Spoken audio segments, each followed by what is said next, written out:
you ever feel like your brain is going to explode with questions and concerns about parenting, education, and what is right for you and your child? Hi, everyone. Welcome to the Mindful Mummies podcast. I'm Bree. And I'm Stina. And we're sisters-in-law with backgrounds in education, and combined we have 5 very busy boys. Our hope is to create a community for parents where we can learn, laugh, and support each other. We'll be joined by special guests who inspire us and bring different perspectives to the table. Thanks for joining us.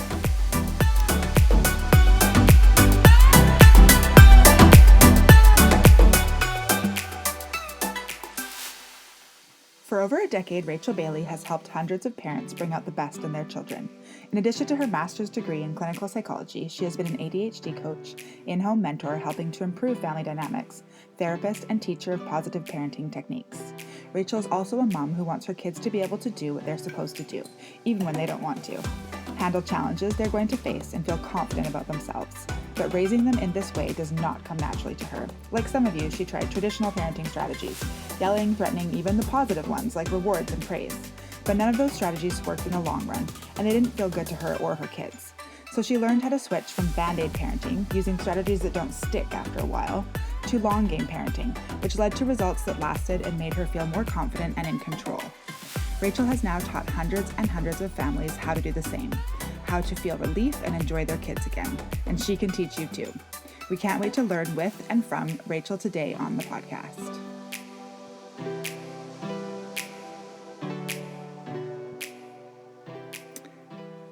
Hi everyone, we just wanted to let you know that unfortunately we lost the first 5 minutes of Rachel's interview. My 8-year-old son was hopping on a Zoom call with his class right after we recorded this episode and needed to use my laptop. Somehow the audio file from our podcasting program was deleted from my computer when he was finished his call. Thankfully, Rachel reminded us to hit record on Zoom shortly after we had begun our conversation, and we have the video recording of our interview that I was able to use. Our conversation with Rachel was so serendipitous in so many ways, and we are so grateful to Rachel for her wisdom, kindness, and patience. So just to fill you in a bit, before the audio you will hear begins, we had been discussing with Rachel how even though we have 5 kids between us and are both educators, we still feel like we have no idea what we're doing with our own children most of the time. Here's what Rachel had to say. Even with one child, 2 children can be totally different, but even with one child, like you feel like you have it and then they change and then they get into a new phase. So it's like they constantly keep you on your toes, even if you have a background in it. Like I ask my husband all the time, I'll say, quick, you've seen all my webinars. What do I do now? I don't even remember in the moment. Yeah. Well, when you have emotions coming into it too, like I find when my kids will challenge me, I'm like, really? They're challenging me? Like, what is going on? And then I get all upset about it, and I'm like, okay, take a deep breath. Like, this is not about you. Totally, and that's really important because one of the things you need to know is that, and I talk about the brain a lot. I was actually studying to be a neuropsychologist, so I studied a lot about the brain. When we are feeling challenged or feeling like our kids aren't doing what we want, our brain actually goes into fight or flight, and the fight or flight response shuts down the part of our brain where the solutions live. So when we are in this place, I call it YUCK. YUCK is a term I use to describe anything uncomfortable. When we are in YUCK because our kids aren't doing what we want, or they're melting down, or they're not listening to us, our brain shuts down the part where we can access what we're quote unquote supposed to do. So this is the science that explains why when we are upset, we actually cannot parent from a place of our values. And that's true. It makes perfect sense. Yeah. And there's so many times where I'll be like, okay, I just have to walk away. Walk away. And that's when we do like timeouts or time-ins, or we just say, okay, I say to my child, like, you need to go take some breaths and mommy needs to go take some breaths because we can't solve this right now. It's not working. That's exactly right. That's exactly what happens. So that's very wise. See, you do know what you're doing. Sometimes. Not always. It doesn't feel like it right now. Yeah. I mean, right now, it's crazy. I actually feel like we're busier. Well, maybe just for our listeners, especially listeners that might listen to this far beyond this date. We're all obviously we're going through COVID-19 right now. We're all at home with our children. And we live in the same house, and I live in the basement suite, and Bree's upstairs, and our 5 kids play together all day long. 5 boys, by the way. 5 very, very active, busy boys. Absolutely. The baby is just learning how to crawl, so that's thrown in a whole new dynamic. Yeah. Yeah. Yeah. And I was on mat leave already, so my schedule was like somewhat okay at home because I was on mat leave and I was getting into the groove. And the hardest part was actually getting up and getting out the door and getting my 8-year-old to school every day. And now I don't have to do that, but I have to still get up and get him to my mummy's school every day. Absolutely. Proving to be very challenging. And even though I'm a teacher, teaching my child is probably one of the hardest things I've ever had to do. Absolutely. This teacher's amazing. Like she's providing tons of activities and tons of support, but trying to teach him full time while I also have the baby who needs me and the toddler who needs me. And Brie and I have our business and we're trying to balance all these things. It's just, I feel like it's so hard to find any kind of balance right now. Like every day we're like, okay, wake up, try and do some kind of exercise, have a giant cup of coffee and be like, okay, I'm going to conquer this day. But no matter what I plan, it keeps going. Absolutely. And then I think there are 2 things that we really need to think about related to that. And this will be relevant at COVID time. It'll be relevant afterwards as well. But especially during COVID time, the expectations we place on ourselves have got to change. So I've been doing a lot of workshops since we were all home with our kids 24/7. I feel like every organization in the world called me and said, can you help parents? Because we're all struggling right now. Yeah. And what I found, even from the very beginning, especially in the very beginning, is that, things changed so much. But what happened, especially with moms, is that our expectations didn't change. Our expectations increased. Mm-hmm. So it was like before, they're only going to be on screens for this amount of time, and I'm going to make sure they're not eating too much sugar, and I'm going to make sure they go to bed at this time. So we kept all that. And then we added, now I'm going to teach them, and I'm going to make sure the siblings aren't fighting, and I'm going to make sure they're engaged every day. And we just added. And what happens, again, in our brains is our brain senses that as a threat. Like, I can't do all this. That's what the brain says. We go into that place of yuck, which is fight or flight. And then we are more, irritable. We're shorter with our kids. I think one of the main keys in handling things, even if it's after COVID, if we're just home with our kids all the time, is really set realistic expectations. Like, if you can get through the day and no one is hurt and maybe you have a few laughs, I would honestly consider that a success. Mm-hmm. That's really what it is. And just one more really practical tool on this topic. Like, if you think about screen time, here's an example of how you can shift your expectations. Before, maybe your expectation was they're going to be only on screens for 2 hours a day. Now what you might want to do is say, you know what, they're going to be off of screens for 3 hours a day, or however you pick the numbers. Yeah. They're going to be off for that many hours, and the rest of the time, guess what? I'm not going to worry about it. Because if they're on screens, I get time to myself. I can chill out. I can actually get some time to relax, or, that's probably a foreign word right now. But yeah. So that's what I mean by changing expectations. You shift it to make it realistic for where you are now. Yeah. I think one of the things that I'm struggling with so much right now is that I'm just feeling like I'm not getting any time to myself. Like, there is no time for me to just take a breath. And like, I had 5 minutes before Stina joined me up here to do this, and I was like, oh, silence. Like, there's just, So I'm going to give you something that if you do, depending on when you put out this episode, I have a free resource that I just created because I heard from every single workshop and every single parent that I worked with that right there, that I don't have time to myself. So I created some tips for how to get time to yourself. It's a free resource. I'm going to give it to you for you and for your listeners. Thank you. But it is so hard to get free time right now. Mm-hmm. It is not impossible though. And we say it like it is impossible. And then we kind of set ourselves up. But, one of the things that I'm hearing a lot is maybe, a spouse is working and I don't want to bother my spouse. So that's why I'm not getting any time. And very honestly, just to even address that one piece, like, if you asked your spouse, would you rather me cranky and irritable and miserable? Or would you rather if I had half an hour a day? Which would you rather? And almost every spouse would say, honestly, I'll give you that half hour. If you were in a better mood, I'm going to give you that half hour. I feel like we put so much on ourselves of I don't want to ask them because they're working full time and they're worried about their job, and ask them.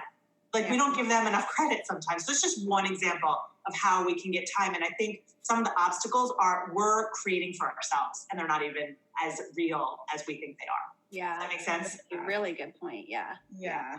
Yeah. Totally. So the free resource, that's just one of the tips. There are many other ones as well. Mm-hmm. Awesome. Thank you. Yeah, that's so good right now. Mm-hmm. I'll just start with my youngest, because this is the one that's probably we're being most affected by. He seems to really have regressed in he's now having accidents. He's 3 years old. He's been potty trained since he was 20 months, before 2. And now we're having accidents. We're having accidents all day long. So I'm kind of wondering what you might think that is about. Yeah. So first of all, you are so not alone. If you've talked to anyone else, this is one of the things that I'm hearing over and over is regression, whether it's in potty training. Oh, 100%. I had 2 separate clients this morning. So this is the end of my day, and I've had probably 7 clients. 2 of them mentioned regression in potty training specifically. But there's also regression in that some even older kids are regressing in some ways. Maybe they were independently doing homework and now they want your attention. Like all this regression is happening. Yeah. So one of the things, whenever we deal with a behavior, my first important point is we have to figure out why it's happening. If you want behavior to change, this could be like a little tweetable. If you want behavior to change, you have to figure out what's causing behavior.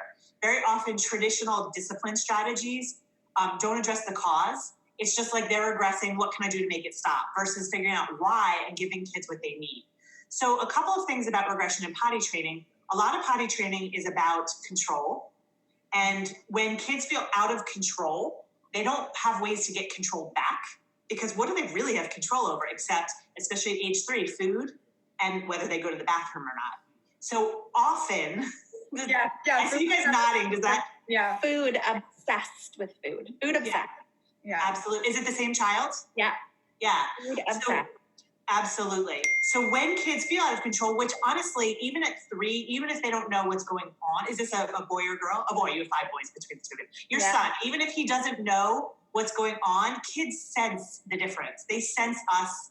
They know we don't have any time to ourselves. They can feel all that. So that can make them bring up some yuck for the kids.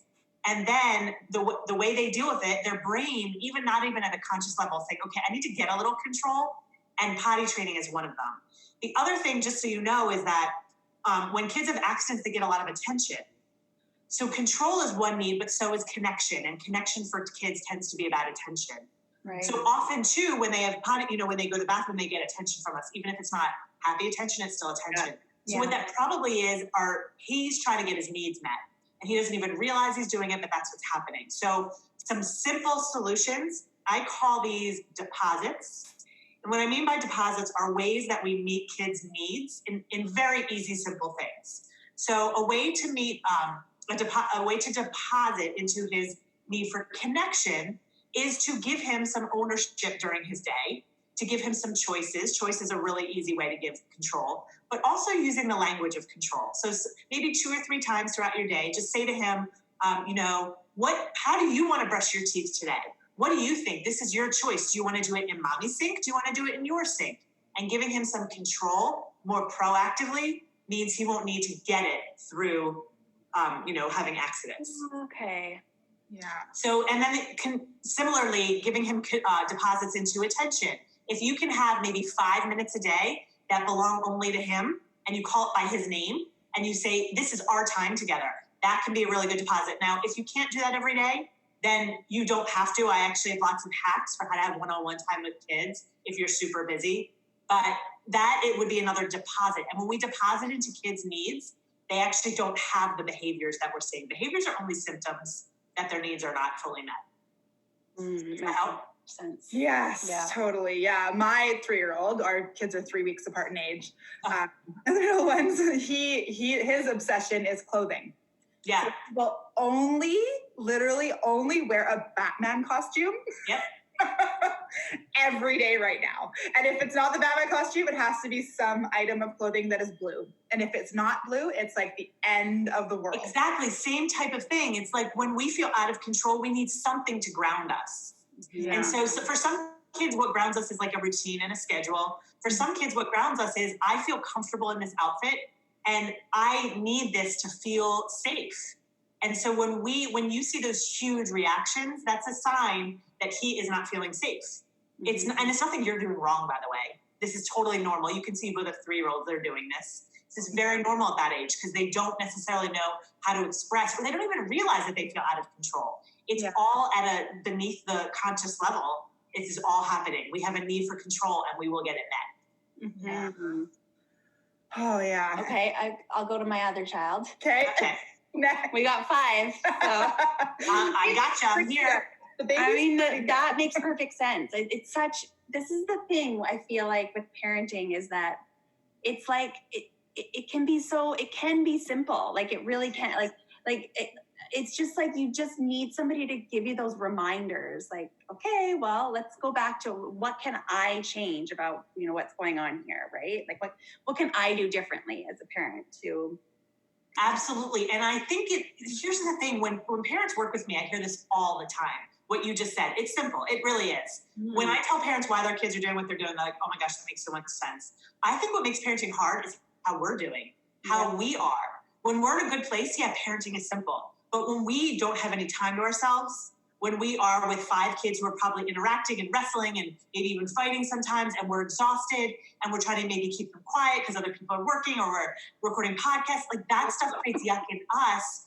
That's when parenting is hard. It's not about the kids that makes it hard, because once you get what causes behavior, it's not that hard. Mm-hmm. It's how are we doing and all the stressors on us. What do you two think about that? Yeah, totally. I mean, I feel like my 8-year-old and I are just going at it constantly right now. And he's questioning, challenging, talking back to everything I say. And normally in a normal environment, I would be able to stay calm and stay positive and not engage in that kind of interaction. But right now, because I'll just be like, what? You just said that to me? And then I get all heightened because my patience is already used up so much. That's exactly right. Our parenting, and actually human behavior in general, has more to do with our level of yuck than it has to do with what's going on around us. It really, truly does. Yeah. So do you have any tips for when my 8-year-old, because right now the biggest thing is this tone, this disrespectful tone. And in my head, I'm like, okay, I'm a teacher. I should know how to deal with this. But when it's him, I just right off the bat get angry. And so do you have any tips about how I can, when I get that immediate feeling of oh, what are you doing talking to me like that? How I can... Yeah, and something I could say to myself to calm myself down. Yeah, so here's what I will tell you is that if you try to do it in the moment, you're trying to overcome your fight or flight response, and that's really hard. So I have an even easier tip for you, and we can even do this right now, do a little quick coaching. Okay. If it's much easier to come up with a plan ahead of time that is consistent with your values for how to respond, so in the moment you don't have to think about it at all. So what I suggest to parents who are losing their cool is I say, fill in the blank. When he speaks to me disrespectfully, I will blank. And now, when he's not there and you're not frustrated with him, how would you want to respond as a parent? What would you want to do? I would want to stay calm. Okay. And calmly just explain to him that that's not a respectful way to speak to me. And okay. I would like him to try and use kind, calm language. Okay. Yeah. Okay. So that is what your plan is. Your plan, although I will tell you that if he's in yuck, it's not going to quote unquote work. That's not going to calm him down. But ultimately, the question you asked me was, what can I do to stay calm? That's what you need to do. You need to decide ahead of time, what is my plan? So your plan is, when he does that, I'm going to stay calm and I'm going to explain to him why that's not respectful, and I want you to use kind words. That's all you have to do. Now, I will tell you that won't work.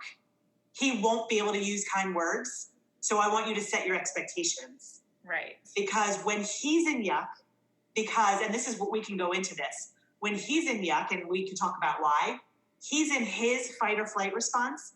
And remember I said this earlier, the fight or flight response shuts down the mature, responsible part of the brain.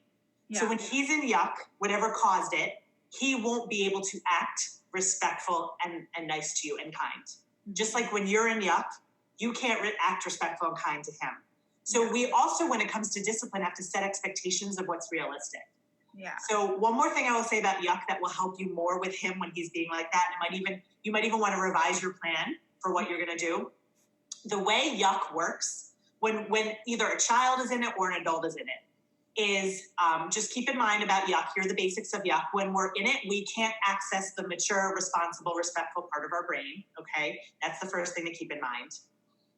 When we are in this non-mature part of our brain, yuck follows like this rainbow-shaped curve. And what happens when we're in yuck is it gets bigger and bigger and bigger. So from your perspective, he's speaking disrespectfully, you're going to get more and more angry. But eventually it reaches a peak and it comes down. And basically what that is we're in our fight or flight response. And eventually our brain realizes, hey, we're safe. We can get out of fight or flight.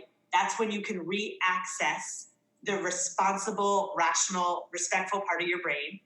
So what will work for him, once he enters that curve and he's being disrespectful, that's a symptom of his yuck, nothing's going to work. Nothing works when someone is in yuck, except for them to do what I call traveling the curve.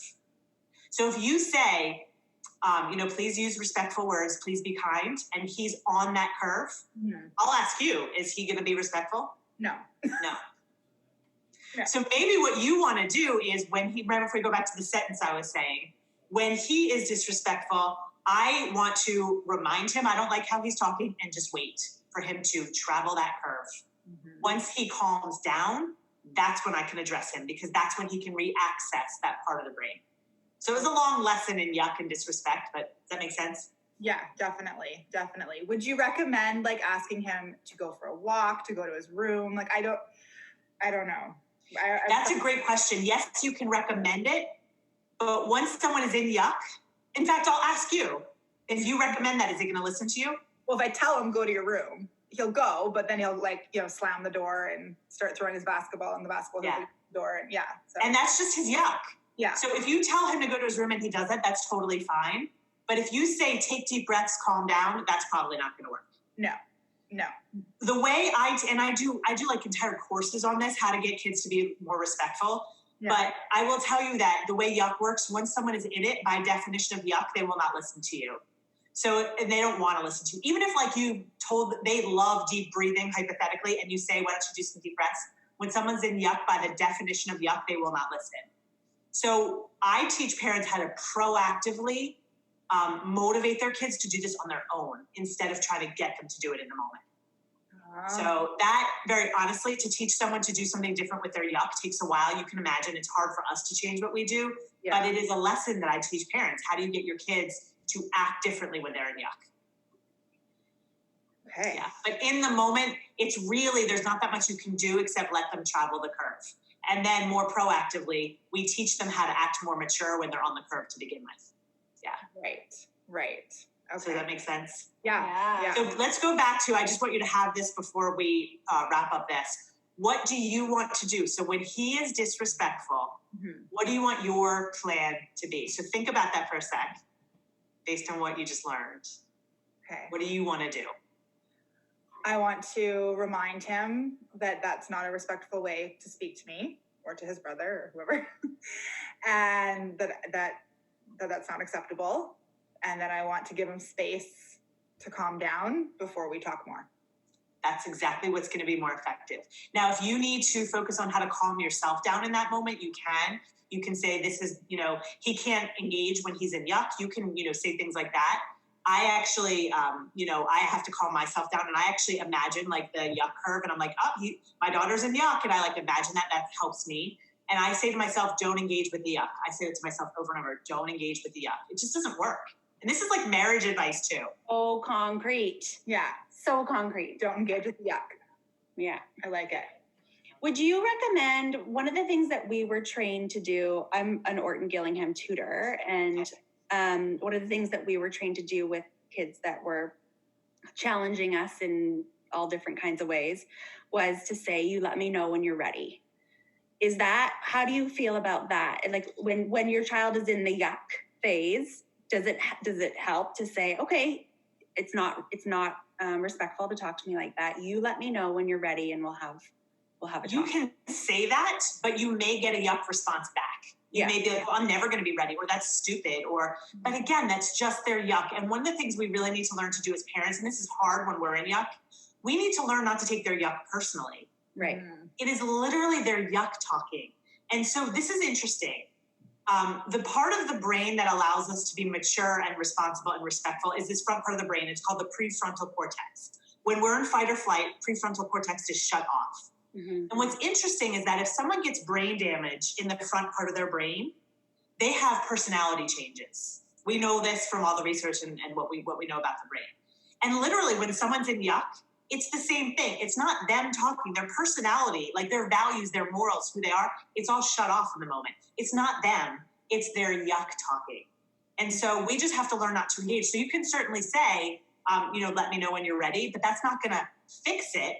Right. When they're out, when they're done traveling the curve and they've re-accessed that part of the brain, maybe then they'll say, okay, I'm ready, because that's when they're back to their normal self. And I think in a situation where we're one-on-one with a child, in our situation, it actually was amazing how it did work. It just eventually they came around and they said, okay, I'm ready.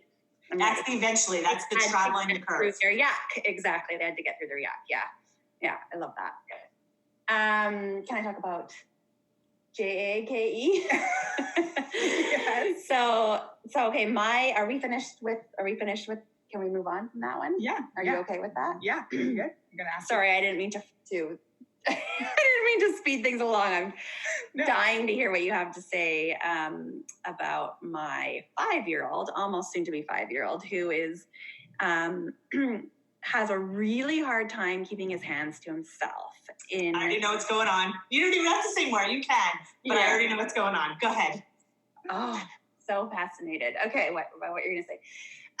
And Stina noticed, like Stina, we'll just look at each other. We know, like it will come when there's almost over excitement. Yes. Mm-hmm. It's crazy, and it's like, and they'll be like, yeah, totally, yeah. And then like today, but then it will also come, and I'll look over, and he's like swatted his brother across, like today, swatted him across the face. And then he goes, I know, I don't know what I know, I'm sorry. And I know. And so let me ask you this about him. Let me make some predictions. Is he someone, well, first of all, when he swats his brother, is it quote unquote out of the blue? Totally. Not because he's upset or angry or anything like that. It's out of the blue. No, it's like, it's more just very impulsive. It's like, So is he someone who like at the dinner table, you say sit still and eat, and he gets up and walks around, or he wants to? Oh my God. I know, I get him. Trust me. All you had to say was he does that. He cannot sit still and I have, because I work with children, like that have attention issues. Of course, my brain is going, all right, here we go. I've got a kid with, I'm going there. Not necessarily, right. And even if so, let me tell you what to do no matter what, whether there's a diagnosis, no diagnosis, it doesn't matter. Yeah. So we talked earlier about kids have a need for control, kids have a need for connection. The other need that kids have, and this is more of a biological need than an emotional need, is for stimulation. It's actually 3 things that I lumped together: stimulation, engagement, and novelty. I kind of lumped those together. This has nothing to do with ADHD. Neurotypical children also have a need for stimulation, engagement, and novelty. And when they don't have this stimulation, engagement, and novelty, they create it.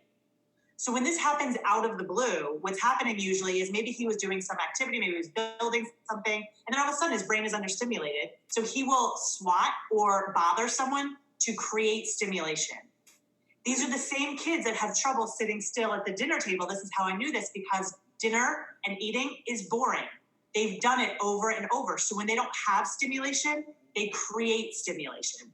And that's what that is. And I will just speak to, they can't be overstimulated though, because when they're overstimulated, they have so much energy that it has to come out in some way. And that's why he swats. Yeah. So it's all about stimulation. So what do I do? What do I do when he... I have some really... this is going to change your house completely 100%, because this is somewhat easy to deal with. Let me give you... I actually want you to try this and then let me know how this goes at dinner time. I will. Yeah. So basically what we need to do is, because we know they're wired for stimulation, engagement, and novelty, is we make the tasks that they have to do. Well, we teach them how to do this. At 5, he can do this on his own. You don't have to do it for him. But we teach them how to make the tasks they have to do more engaging. So let me just tell you what I mean by that. Like if he's eating dinner, what probably happens is he starts to eat dinner and then he's not engaged. So he gets distracted and creates engagement. Mm-hmm. But if we make eating dinner more engaging, he will actually focus. So a really simple way, take out a die, like 1 dice, a die, and everybody around the table gets to roll it. And that's how many bites everyone has to take of the meal. Oh. So if there's a 4, everyone takes 4 bites. Next person, it's a 2, everyone takes 2 bites. You're creating engagement within the task. Now, you don't want to like have him roll the dice and, have nothing to do with dinner because then he'll get distracted by that. You want it to be within the task that you're doing. Okay. So if he's brushing his teeth. So here's the basic premise is if we teach them to engage their brain or their body in the activity, they will do the activity. So let's say he's brushing his teeth and he's starting to get distracted and maybe make noises and not brush his teeth. Just say, hey, I challenge you, brush your teeth standing on one leg. The whole time, stand on one leg. He's going to brush his teeth because you've engaged his body, you've created stimulation. Right. It works. Like people used to think it was magic. I just understand how the brain works. And that's it. It's as simple as that. You're going to see so much difference. I love that. Yeah. He's the kind of kid that like, if I give him a job, he loves to have a job. He loves, and he walks around the groceries. And he's got a strut and everything. And he's like, I'm in charge. And exactly. Yeah. Because what you've done with the job is not only have you given him stimulation, but you've given him control. And remember with your 3-year-old, we were talking about all kids need control. So you've actually made deposits into both of those things. And when we give kids what they need and we give them the tools to do better, kids are so good. But most misbehavior is either because they're missing some tool, like he doesn't know how to stay focused. And again, that's not necessarily ADHD. It could be, who knows, but it's not necessarily at all. Mm-hmm. If he has the tools to stay focused and if his needs are met, all 5 of your boys will be angels. It's just that most parents initially are like, well, I don't know what tools they need. And I don't know that's what I know. That's where I come in. I can tell you, I can tell within a millisecond what's going on with kids. Mm-hmm. So in the moment, once he's inflicted pain on his brother, yes. What am I to do at that very moment? So I will tell you that I'm not a big believer. I will tell you what to do. I'm going to answer you very specifically, but I also think that in the moment parenting is hard because you're probably already in YUCK. Mm-hmm. He's already in YUCK. And any engagement in YUCK, like we talked about, doesn't work. So what I would do is more proactively think about the times when he could potentially be understimulated, and that won't happen to begin with. But here's what you do in the moment anyway. Let's say it's already happened. First thing you have to do is calm yourself down. Mm-hmm. Because if you approach him from a place of, I can't believe you did that, and which of course you're going to do because you're human. That's why I don't love in the moment parenting. But theoretically, you calm yourself down and then you realize, he did that because he's not stimulated. So what I would say is so what did he do? Hit his brother? Mm-hmm. So we don't hit in this family, but hey, I can tell you're looking for something right now. Can you run back and forth to that wall 10 times? And can you do it before I count to 30? And then you're actually setting the boundary. We don't hit. You're teaching him why he did it to begin with. That's what we want to do. So kids know when I feel like hitting my brother, instead, I'm going to do something different. And then you're telling him what to do. You're giving him the tool to be successful. Okay. So it's calming down, setting a boundary, and giving them the tool they need to be successful. That's really what it is in the moment. But I honestly, I say this all the time in my podcast, I do not believe in the moment parenting is very effective. We waste a ton of energy because we have to reduce our YUCK and their YUCK, and it's just a lot of wasted energy. Mm-hmm. Mm-hmm. But hopefully that answers your question. That's fantastic. So concrete and something so manageable and easy to do, I think. Yeah. I think also one of the things that I'm sure that a lot of parents are going through right now, and definitely we are, is we're just constantly breaking up fights and arguments. And can you give us some strategies for that? Yes, for sure. So fights, number one reason for fights, understimulation. So we already talked about that. When kids are bored, they will fight. And, we hear this all the time, and I'm a big believer too. We hear, let kids be bored. And oh my gosh, I totally agree. However, when they're bored, kids don't say, what creative endeavor can I take on right now? They don't do that. Their brains say, I'm bored. Okay, I'm going to bother this person right there. They're right there. They can't do anything about it. Yeah. That's what they do. Yes. So one of the things to realize is that they need to learn, and starting at 3 years old, so the baby can't do this yet, but all 4 of the other boys can do this. Starting at about 3 years old, we teach them how to engage themselves by moving their brain. I call this the brain with young kids, the brain wiggles or the body wiggles. And before you leave, say, okay, I know you're going to have brain and body wiggles. What are you going to do if you get those wiggles? And you tell them what to do ahead of time. And you make sure they have they know what to do. So they're not bothering the others. And then, so stimulation is one of the main reasons. The other thing I will tell you about fighting is that kids, when they're together a lot and don't have independent time, will fight more. Kids have a need. I mentioned control. I mentioned connection. Kids also have a need for significance, which is the need to know we matter as individuals. And so what happens is when they're lumped together a lot, their brains say, hey, do I still matter? And so it's interesting. If you have 2 kids or 3 kids or 5 kids who are fighting over a cookie, and they're saying, he got a bigger piece of the cookie, he got a bigger piece of the cookie, what they're actually doing is fighting to know that they matter. Do I matter as much as them, or do you like them more? And so whenever you see that competition or that fighting, it's really important to get some alone time, some one-on-one time with the kids. It really is. And this is where boundaries come in. This is where, we're saying, well, we don't have any time to ourselves. This is where it's super important, because what builds up is that we don't get time to ourselves, so we don't give kids their alone time, and then their behavior gets worse, and then we have less time to ourselves, and this is the cycle we get caught in. Totally. Yeah. And it starts with us saying, I've got to get time to myself, because then I can give my kids time to themselves, and all of a sudden the behavior in the home changes. But if we're caught in that cycle, and this is what I do with a lot of families, is get them out of that cycle. We've got to start with our yuck first. Then we address kids' yuck, and then the behavior is totally different. Does that make sense? Totally. Yeah. Big time. Yeah. Yeah.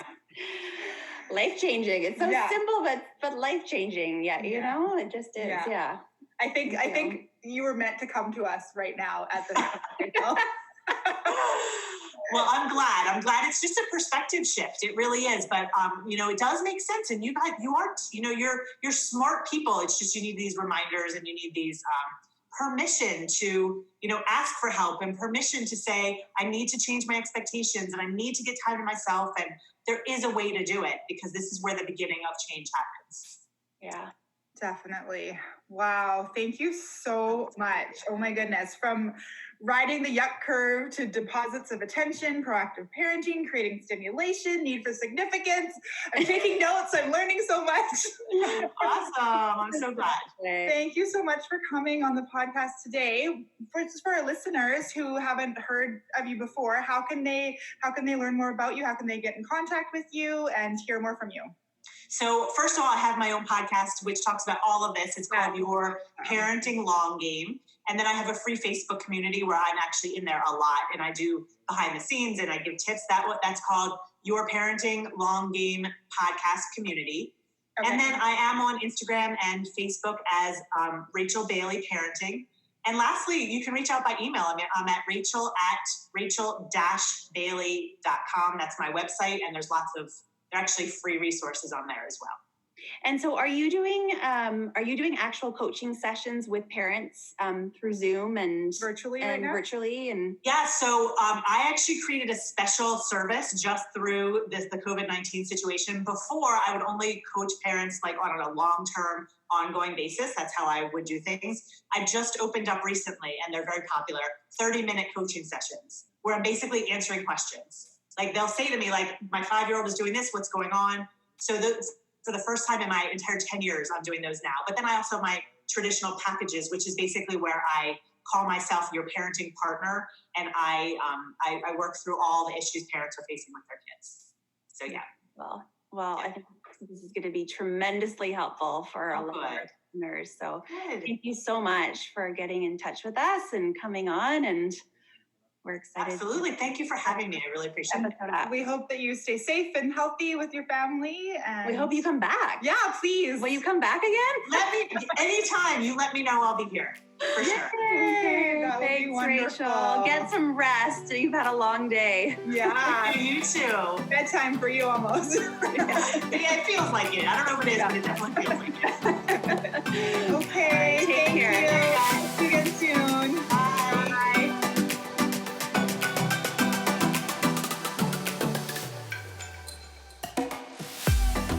Have you ever heard of Hygge? If you follow Stina and I on Instagram, you'll see that we love Hygge. It's one of our favorite things. There is no English word that directly translates from the Danish word hygge. It is often related to coziness during the colder months. However, to us, hygge means creating warmth, love, and togetherness by spending time with the ones you love all year round. We want to take a quick moment to tell you about our latest project, the Hygge Family Box. It's a curated selection of our favorite local gifts aimed to bring families together and delivered right to you.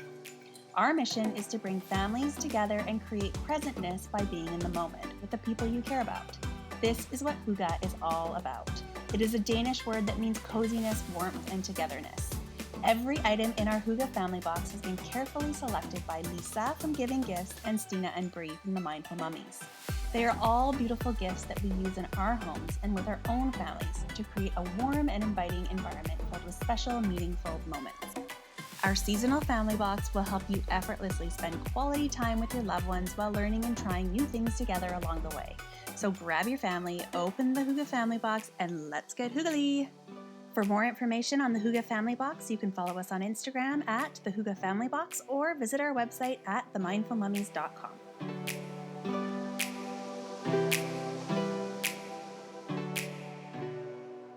Thank you so much for listening to our podcast today. We hope you're finding it comforting and helpful along this crazy journey of parenting. If you like what you're hearing and you enjoy listening to our podcast, we would so appreciate it if you would subscribe and leave a quick review. Also, if you want to find out more about us, you can follow us on Instagram at The Mindful Mummies or visit our website at themindfulmummies.com. There you'll find all sorts of resources, our blog, and some background information. Thanks again and have a great day.